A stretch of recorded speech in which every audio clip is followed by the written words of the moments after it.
Hey guys, this is Abrahm with BSA Bushcraft, and today what I want to show you guys is my collapsible bucksaw. I learned this from one of Dave's videos, Wilderness Outfitters, and it's a very simple setup and it's easy to do. And when you're in an environment like this where it's really cold and if you're going to camp out you need a lot of firewood, this 24-inch Bucksaw drywood blade and a good frame for it will help you in the long run because you will have to process a lot of firewood, and this will let you process large amounts of it. So I'll show you guys the components of this. First, I have a 24-inch Bucksaw drywood blade. It's pretty much brand new. That's the first component to it. Then what I have is a small loop of paracord and then a toggle, and this was just carved down from a 1x2, and it's probably about 8 inches long, and it's going to depend on the size of your frame, which I will show you guys in a minute. Then I have two 2x2s, and these are, I believe, 15 inches long. And you can go watch his video for the exact measurements and stuff, how he does it, but which I carved out. Let me find it. It's called a mortise tendon joints. That's carved down to fit in there, and it's called a mortise tendon joint, and it'll fit like that. And my other 2x2 has another one carved in it, and I've got lines marked on it so I know exactly where it fits, and it will sit like that. So I've got two 2x2s, and on the top there I just have a small notch cut, a log cabin notch right there. Did not go far in because I don't want to compromise the strength of this, and same on this side to hold the string at the top. And then I have a 1x2, which is 1 inch shorter than my blade, so it's 23 inches, and it's got the mortise tendon joints carved right there so it'll fit into the 2x2s. The last component to this, don't want to lose them, they're very small, is 2 nails. They are about 1 inch long. I don't know the exact, I just found them around the house and I'm using them, and they will sit into there.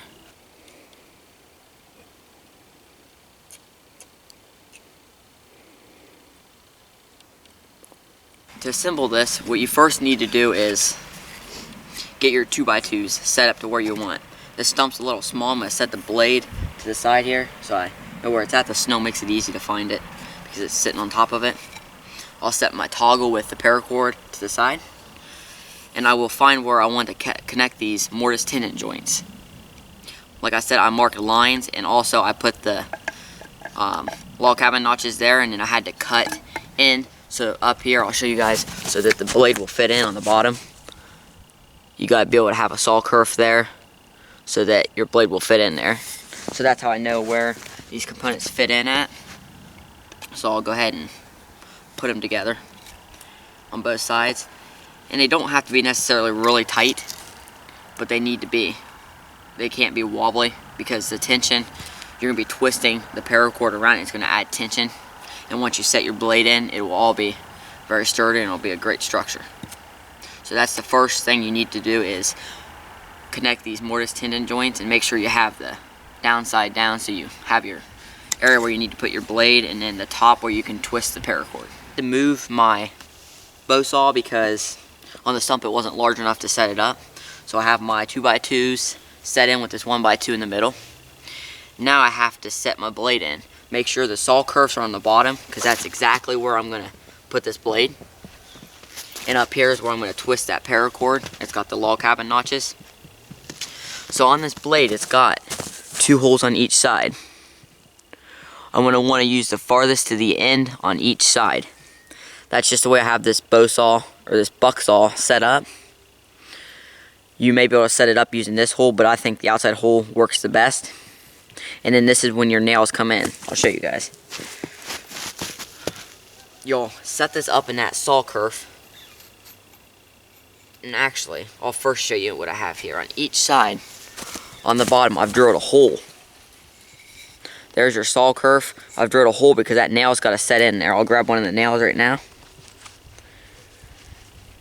It's got to, once I have that hole lined up in here on the outside of the blade, I'll put that nail straight through and it will hold it in place. And once I twist that paracord, it becomes a very stable structure. So I'll take this nail out and we'll put the saw blade up in there, and we'll set the nails in. I've got that blade set in with the nails. They're about 1 inch long again, the nails. I just found them around the house, so I don't know any specifics about it. I could have measured it if I wanted to, but I think you guys get the idea. And what we're going to do now, you see how it's set up like that? The top is where we're going to put that paracord and twist it up. And as long as I keep tension up there, it holds together. So we need to put that loop up there. So that's what it looks like right now. And I want to bring something up here. If you use 16 penny nails or something, you've got to find the right size nail so it doesn't stick out the other hole there. You don't want the nail exposed because it's dangerous, and you won't be able to have a nice grip on it when you use the bow saw. So once you have that set in, you'll want to get your toggle, and I'll come up and show you guys this too. I've drilled 2 holes on that toggle, and I've just fed it up, and then I came back down through it. So it's held on like that, and this was a 1x2. I just rounded it off, smoothed it up with some sandpaper and make it look nice. And I'm just using some 550 paracord. I tied a fisherman's knot in it, is all I did. And I sized the loop around my bow saw so it's the perfect size. I've set this up before, so I know it's gonna work. You'll just have to mess around with yours to get it to the right feeling for you that you want. So I've got these notches again set up here, and I'm gonna adjust this knot here. I don't want it right up against the, right about there. It looks right. I'm gonna set it in these notches, which are about 1 inch down from the top on each side, just so it doesn't move out of place. And it's kind of cold out here, so it's hard to move my fingers. I have gloves, but get it set in. All right, there we go. And I'll show you guys. There's no tension on it, but I've got those. There's a notch on that side so it sits in, and a notch on that side. It's got to be even across. You want those notches to be exactly even. So I took a tape measure when I did this so they would be perfect. Now what you have is that loop. It's very simple what you want to do now. All you want to do is twist this toggle. Just twist it, is all you're doing. Just keep twisting till it applies a lot of pressure there. And you don't have to be scared about this, about twisting too much. I mean, you don't want to twist it till it's going to break, but paracord's got a lot of stretch in it. So keep that in mind. I'll keep twisting this. I'll probably twist it one more time after this. I mean, so that it's really tight. We'll get it. And there we go, fellas. This was a little offset, but it's still okay. And what I mean by that is just the way I applied it. If I move this over a little more, it'd be straight in the center, but it really doesn't matter if you have this here or here, as long as you've twisted it and tightened it. And you see how it wants to, it's got a lot of pressure to it. And this right here, fellas, is a really strong, I mean, I'm not moving this thing. And this is a 24-inch saw, because the blade is, and I made this. The one Dave was using in his video was a 21-inch blade, I believe. So I had to do a few adjustments with the size of these 2x2s, and then my cross beam here, which is a 1x2, and my toggle here is just going to be dependent on how far you've got this to here. You don't want it barely on it, because if it slips out, it's going to smack you in the face or something. So make sure you got plenty of room with it. So I like to have it pretty much flush with this when it comes down. I don't want it to hang out too much. Just make sure it's not up here, so it's gonna, if you hit something, it's gonna fling out. You don't want that. So right there is the finished bow saw. I may put some oil or something on it, I don't know. Just make sure you keep the blade in shape.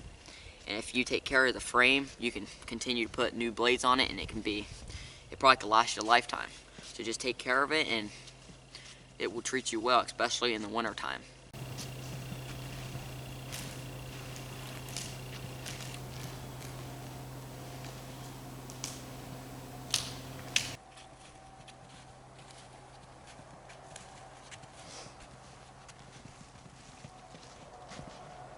Before I go about cutting this downed red maple into firewood, I want to talk why this bow saw or bucksaw would come in handy in a winter type scenario.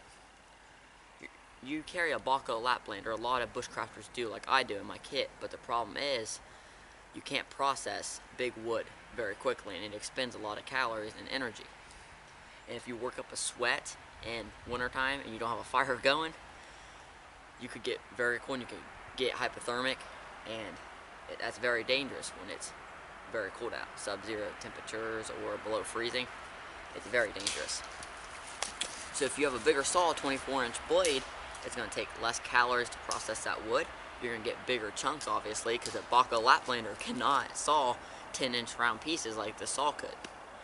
The max on this saw would probably be from here to your blade, and that's probably 9 inches, I would say. I'm just guessing, probably 9-10 inches. But a Bucksaw Laplander could not do that because it's only, what, 7-8 inches long. I'm sure you could do it. You could find a way to do it, but not as easy as this. I have not used this too much, so I haven't had much experience with it, so keep that in mind if you're watching my technique or whatever. But I've rounded this off, the handle, so it's smooth. And I'll get the snow off my gloves and we'll go at it. Get that bark off there, and we'll use the full length of the saw.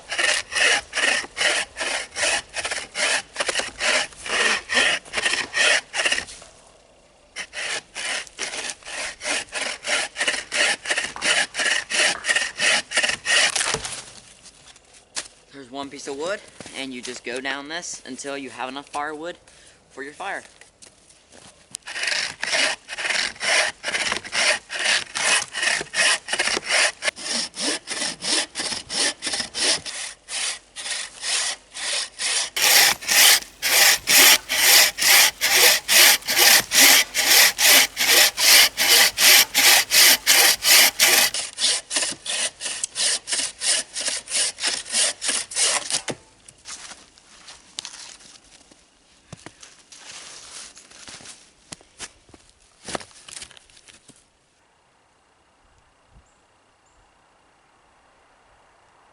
This Condor Classic axe. It's a very short axe. It's my grandpa's. He's let me split wood with it. He's going to start the fire. I'm going to split some of this maple up that I just sawed up with the Bucksaw or bow saw, whatever you want to call it. We're going to set that there. This is small, so it should split pretty easy. Which it did.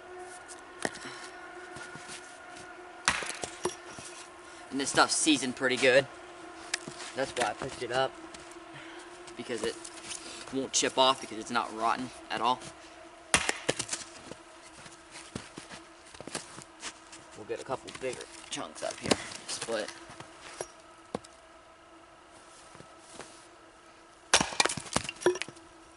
And this does a pretty darn good job of splitting it, to be honest. Get some bigger stuff. We're gonna have a good fire going, and I'm gonna make some Chaga tea and get it set up here.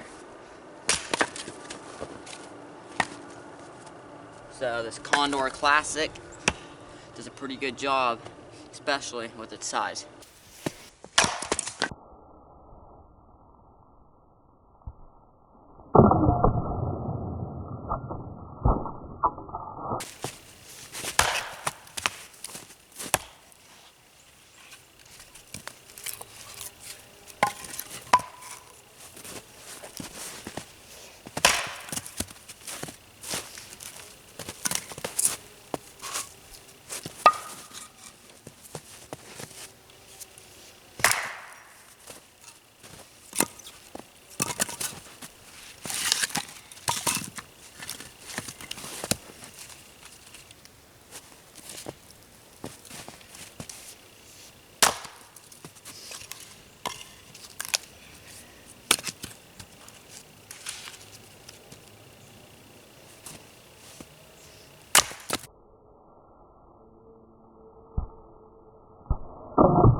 Paul's gonna get the fire started with a Ferro rod, ferrocerium rod, and the kernel. This is Jason Hunt's knife.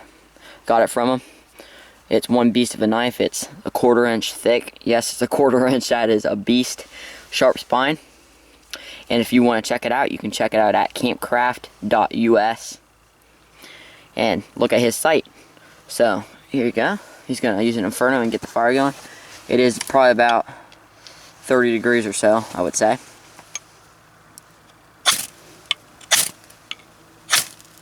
There you go.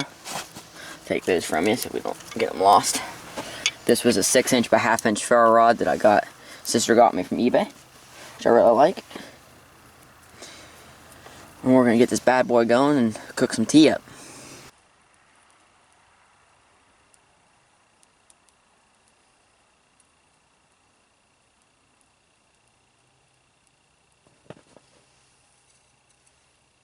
Is it looking pretty good? For that kernel, it's going to look great. Well, that's good. I need to try to make one of those ferro rod loops for him. Those are easy. He's got to form it around it, and well, we got a fire going. Nice little fire. This shelter that I have set up, this tarp shelter, it keeps heating pretty good. I think I may put some Mylar tarps on each side so the snow doesn't blow in, because I have noticed there is a little bit of snow on the ends of my raised bed, but that's just because the tarp's 8 by 8, and I guess my bed's maybe a little bit too large for the tarp. But the 2 trees I've chosen, so I can't really get much bigger tarp in there anyways, so I'll just fix that by putting 2 tarps on the ends, and I can put the reflective side in when it's cooled out, like the winter time, and it'll reflect the heat in, and it already does a pretty darn good job. In the summertime, I'll just have the orange side, or the non-reflective side, on the inside so I don't get too hot. So it's pretty easy, just keeping your body core temperature the same. You want it to be controlled. If you don't control your body core temperature, that's how you die. So you just have to keep that under control, and in this environment, we need a fire because it's cold out. Found a cherry tree that was half rotted, so we wanted to take it down because it was by my camp, and we didn't want widowmakers by my camp to fall on me for safety reasons. It's one of the 4Ws widowmakers, and wood is too, so we're going to take advantage of 2 of those and get them ready for when I camp. And this one, when we took it down, it's beaver chewed up. You can't really split on that because it's not flat across. It's not very convenient. Some people would take this and put it directly in the ground and do it, but still, you have a chance of missing and hitting a rock. So using an anvil, which is this stump, in this case, and I'm going to split it like this.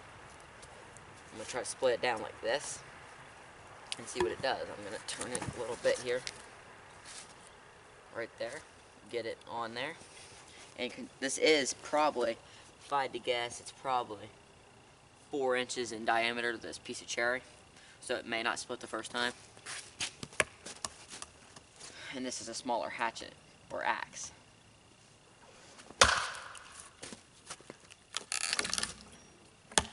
There we go. It kind of split out there. I'll flip it around and try to finish it. There we go. I mean, this is actually some dense stuff there. This is black cherry. So, using this method again, I can flip this one around, and this one should split pretty easy.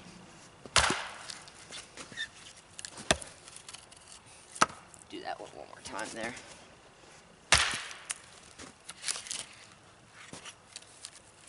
But some of the stuff, I mean, you can see there, I hit it, but there's a lot of grain in this, messed up grain, so it's not splitting.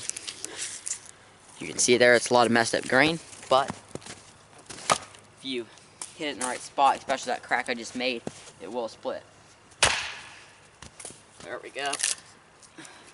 And this stuff, it's not a super hard wood, but it is decently hard. It's good firewood. I buried that one in that stump pretty far that time. And we'll try to split this bad boy. It's not sitting on there evenly, so I may want to flip it around so it is. There we go. That one split the first time. I had to put a lot of force into that one. And again, this does not have a lot of weight, so you're going to have to put a lot of force.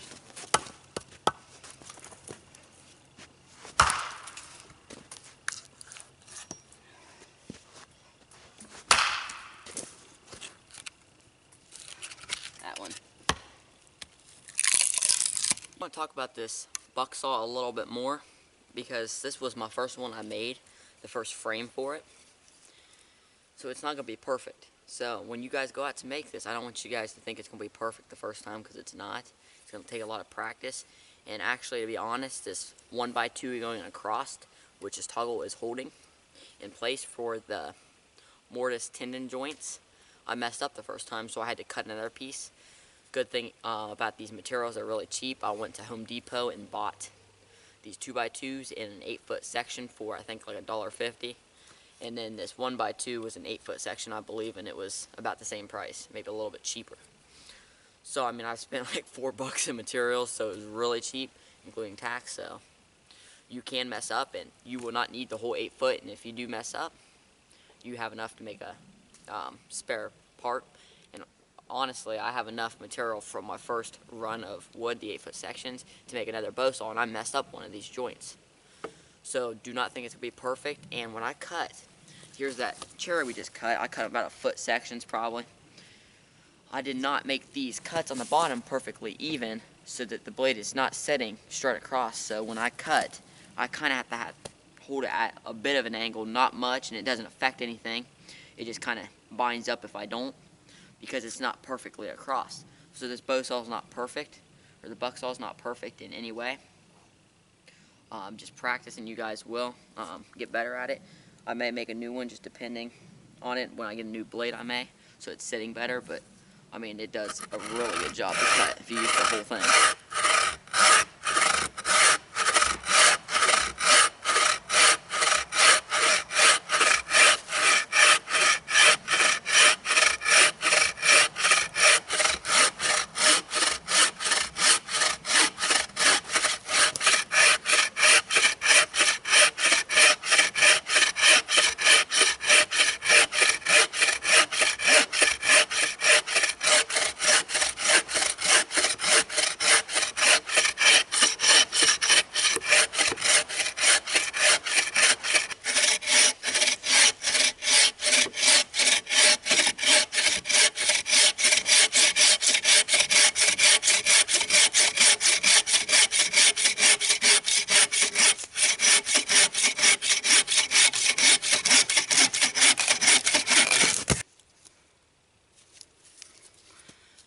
Really solid wood.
We're bringing that Chaga tea.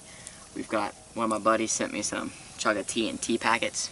He ground it up. He probably took a saw and just put it after the dust. He made the dust with the saw. He put it in tea bags, which is pretty smart, so it doesn't get all over your tea. So there's no floaties in it.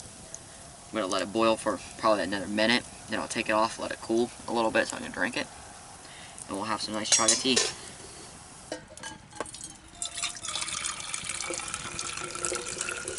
Is it hot? Yeah, it's a little hot, that's for sure. The rest, here goes my grandpa. This is his first time drinking it. See, that red color, dark color is what you want. I put this lid on so the tea bags won't go into his cup. I chug a tea in this Pathfinder 32-ounce water bottle because it's way too hot. I let it boil for 2 or 3 minutes to get all the nutrients out of it, so I'm not going to drink it for a while. Just a fun fact, most of you guys probably know, but they say chaga has the most antioxidants in nature, which is pretty neat, or one of the top ones. I believe it's the top one, has the most antioxidants. That's a pretty cool little fact. Hope you guys enjoyed the video on how to make the Bucksaw. It's pretty simple with the materials and everything. You just have to learn that mortise tendon joint, which is pretty simple. And I'm on a group. I belong to a group on Facebook, the Pathfinder Learning Center. You guys should check it out. Dave I think he went to an antique shop or something like that, and he found another way to make the bow saw, or the Bucksaw. So he's gonna probably post a video about that very soon. That video on the Bucksaw, how to make a Bucksaw or a takedown Bucksaw, was a while back for him, and it was pretty easy video to comprehend. So I just showed you guys a basic how I did it. I didn't go through on how to make the notches and everything, but it's very simple to do. It really cuts wood good if you put a good blade on it. The frame doesn't matter so much as long as it keeps the blade stable. What makes it cut good is the blade, which I have a 24-inch Bucksaw drywood blade on it, which makes it cut very good, and it's going to speed up the process of my firewalls that I have. I'm going to trim off the ends before I head up, and then I'll be able to cut the other ones very quickly instead of using a lap blender. Again, you're going to be using this takedown Bucksaw in a more long-term type situation. You're not going to use it in a short term where you're just going out camping with your family for the weekend. You're not going to use it then. You would use it more for a base camp scenario like this, or if I go out. When I went to that hunting trip, I may have took it because we weren't packing in very far, but we were making a base camp, and if I knew we were going to process a lot of wood, I would have brought it because it makes wood processing so much better. Good Bucksaw, a good axe, and a handsaw, and then a good belt knife makes it a bulletproof kit. It really does. So I'm gonna relax by this fire, let it die down, drink my chaga tea, pack up, and probably head out. So if you guys like this video, give it a thumbs up. If you have any questions, you can email me at bsabushcraft@gmail.com, or you can check out my Facebook page, BSA Bushcraft, or just leave a comment. Subscribe if you like what you see. Check out my other videos, and I will catch you on the next one. Thanks, guys.